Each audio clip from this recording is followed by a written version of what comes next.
榕树宫。那是个闷热的夏夜，几个大学生决定骑车出游透透气。阿哲、阿伟、小芳和小敏4人嘻嘻哈哈，计划着沿着山路兜风，享受夜晚的凉风。一路上，他们穿越乡间，感受着徐徐的晚风，心情轻松愉快，直到他们不知不觉来到了学校附近那棵老榕树的路口。这棵榕树已有100年历史，据说从日治时期就伫立在那里。树上绑着红绳，像是一道警告，告诉人们这里有不可言说的禁忌。平时当地人都敬而远之，避免在夜晚经过那条路，更别说在树下逗留。你们知道这棵树的故事吗？阿伟故作神秘地说，试图吓唬大家。听说这棵树很灵异，以前有人说在树下看到过奇怪的影子。少来了，阿哲不以为然地笑笑，这不过是村里的老人编的故事吧，别想吓我们。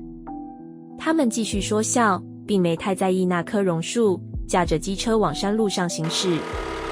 然而，随着他们越往山里走，路边的景色逐渐变得阴暗起来，连空气也变得诡异起来。风似乎变冷了，月亮藏进了乌云，四周变得一片漆黑。有点不对劲，感觉怪怪的。小芳突然低声说，语气中透着不安。就在这时，阿敏的后照镜里似乎捕捉到了一个模糊的身影，一个白色的身影，远远地跟在他们的机车后方。你们看，他惊恐地指着后面，那是什么？阿哲立刻回头，什么都没看到，但他的心跳加速了起来。阿伟也看了看，眉头紧锁，快骑快点，这地方真的有些怪。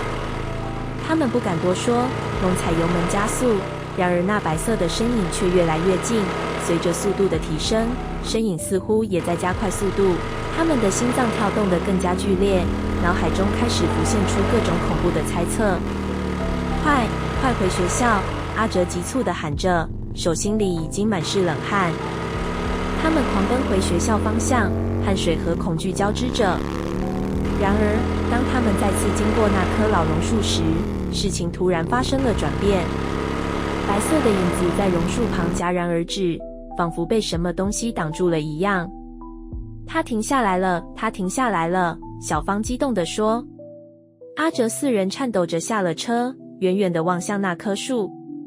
红绳在月光下若隐若现，似乎在保护着他们。没有多想，他们迅速逃回了宿舍，心有余悸地回望着那条通往榕树的路。第二天早上，4人聚在一起，回忆起昨晚的恐怖经历。阿哲沉思了片刻，问起了学校里的老职工，想了解更多关于那棵榕树的事情。那棵树啊，老职工点着头，语气凝重。早在日治时期，那里就有过多次怪事传闻。榕树据说是村里的守护树，红绳是用来镇压那些不安的灵魂的。你们昨晚能平安无事，可能是那棵树救了你们吧。听完这番话，阿哲和朋友们心头一紧，他们开始明白那棵看似普通的老榕树，实际上早已成为守护这片土地的象征。从那天起，无论白天还是夜晚，他们经过那棵老榕树时，总会停下来，心怀敬畏地低头致意。也许正是那棵榕树的力量，让他们躲过了昨夜的灾厄。